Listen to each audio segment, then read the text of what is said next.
Cutler rallied the Bears past the Raiders 22-20 Sunday. Cutler was 28 of 43 for 281 yards and 2 TDs. When asked after the game if Cutler is too often criticized, Martellus Bennett said, this guy's great. They threw rocks at Jesus, and Jesus was an excellent guy who did a lot of awesome stuff. Our guy, Skip. I'd say he was. Marty, He's an excellent guy. Marty to Cuddy, comparing him to Jesus like only a Bennett brother can. Skip. And y'all find this humorous? We're about to. At your expense. How impressed were you by Jay Cutler? You know, Stephen A., I still really like this Raiders team, and it's possible this Raiders team was looking ahead to its home game next Sunday against Peyton's Broncos. But yesterday, the Oakland Raiders, on the rise, got Cutlered, as in Jay Cutler, your favorite Vanderbilt quarterback, anchor down. Way to go, Jay. Jay Cutler wasn't really supposed to be back yet from his pulled hamstring. He sucked it up, gutted it up, and played yesterday. Way to go, Jay Cutler. And he lost his starting center early to a broken leg, and he was already down 2 other offensive line starters. And yet, Jay Cutler threw 2 touchdown passes, and then this time he canceled a late interception by leading a late drive all the way down for a 49-yard field goal that won the football game. Way to go, Jay Cutler. Make this guy open his eyes and see that you can still play at a very high level. Well, I've never, excuse me, boy, you lucky I'm sick today. I will say this to you. The reason why I said y'all are laughing at this, because Jay Cutler is no savior. Jay Cutler is quite pathetic compared to most saviors. Literally, figuratively, subliminally, fantasy-wise, it doesn't matter. Fantasy, like you pay attention. It doesn't matter. This man doesn't get it done. He won a game yesterday, that's fine. You know, most teams win a few games during a regular season. Mere bag of shells. Okay, mere bag of shells. That's what I was thinking. It's no big deal. They beat the Oakland Raiders. Helped that Crabtree went down. I'll give you that. You know, it's the Oakland Raiders, which I reminded you about just the last week. I was trying to tell you, they're not there yet. Relax. Pump up the brakes. They can go on a run, Stephen. They can go on a run. They're coming. Just wait. Whatever. I'm still waiting. I'm still waiting. They're going to have their hands full. Sure. I feel you on that. I'm just saying that, you know, they won a game yesterday in Chicago, Soldier Field. All right, I got it, Skip. You know, but be careful. You know, Matt Forte, 91 yards rushing. Okay, congratulations. I get it. No Alshon Jeffrey, I understand that. Martellus Bennett came alive. You got him the ball. You got him the ball 11 times. I appreciate that. Skip Bayless, they needed to get him the ball. They needed to get him the ball more. Mike Ditka was on SportsCenter yesterday talking about how they needed to get Martellus Bennett the ball. But it is Jay Cutler we're talking about here. So you can get all excited. You can do that. But I just want you to keep in mind, from Dallas to Jay Cutler, you know, I mean, Tom Brady's reliable, so I give you there. He's reliable? I give you there. That's all you're giving? No. Reliable? What I'm saying is your heart's not going to get completely cracked in half because at least one of the 3 is going to come through for you. But I have an obligation because, you see, I don't want to do this show without you. You understand what I'm saying? There ain't no first take without Skip Bayless, man. And I want you here. So you have to understand, I don't want you to put yourself in a position where your heart gets cracked in half, you can't recover, you're in no position to be up here on this set with us because you're so disappointed because you place your faith in the wrong people. It's one game. Pump the brakes, calm down, relax, chill, because Jay Cutler will not let you down. He will screw up again on several occasions before this season's over. Don't even worry about it. Jay Cutler does not have my heart. John Fox don't even believe in him. That's why he's sitting up there and cleaning house. Don't be surprised if Matt Forte is next. Trust me. Cowboys, they don't get rid of Brady, everybody. Spurs. Please. They have your heart. Those 3, right? Please. And the show. Yeah, and they really haven't let me down. And Ernestine, all those. Yeah. That's who has your heart. Breaking news here into First Take. Head coach of the Miami Dolphins, Joe Philbin, has been fired. More First Take after the break. Thank you for that, Stephen A.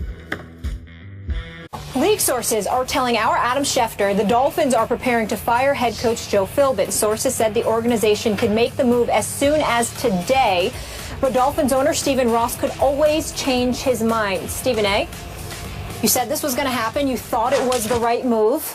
You still on board with that? What's your reaction? Absolutely. I think it would be an absolute. I think I'm not calling anybody names. But I think in this particular instance, Mr. Ross, the owner for the Miami Dolphins, let me be very, very clear, would be an absolute fool not to fire Joe Philbin. He has to go. And I say that with no joy, or I don't know Joe Philbin. I'm just going by what I see. And one of the things that I lean on, Skip Bayless, and I'll use this as an example, the Steelers a couple of years back started out 0-4.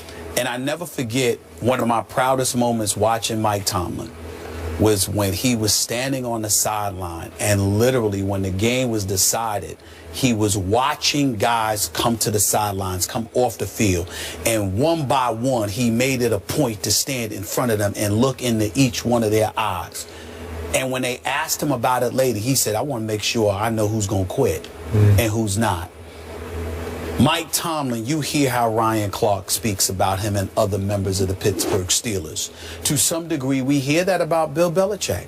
We hear that. We heard that about Bill Parcells. We hear that about a plethora of other coaches. We also hear the flip side, the Philbins of the world, who had no business being a head coach. By the way, he wasn't even a coordinator, if I remember correctly. He was a position coach, and it's rare you see a position coach gets elevated to the head coaching duties. I believe that Joe Philbin is a knowledgeable football mind who can contribute to a lot of good to organizations. Maybe he could go back to Green Bay and work with Brett Favre or whatever.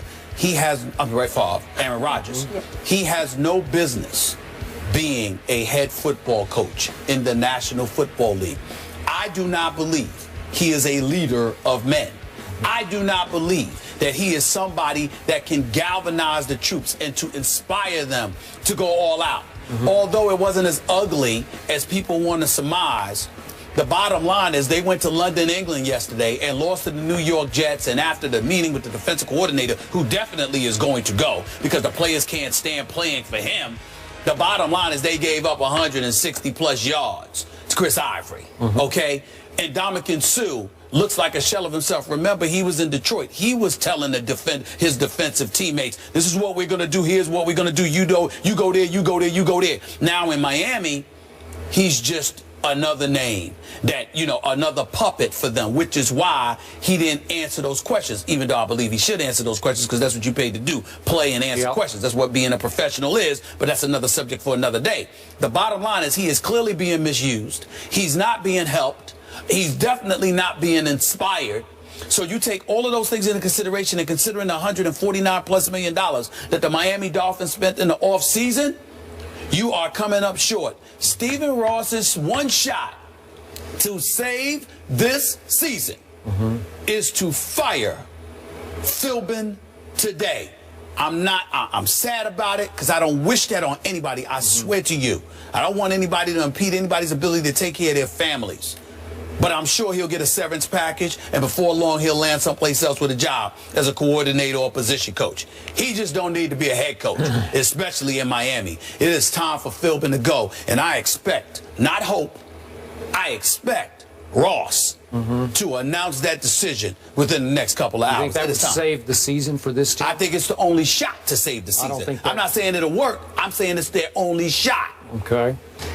I have thought Philbin was in over his head since, remember when Hard Knocks did the Dolphins camp? Yeah. Lost track. With him and Ocho Cinco. Yeah, that really rubbed me the wrong way, too. Me too. Yeah.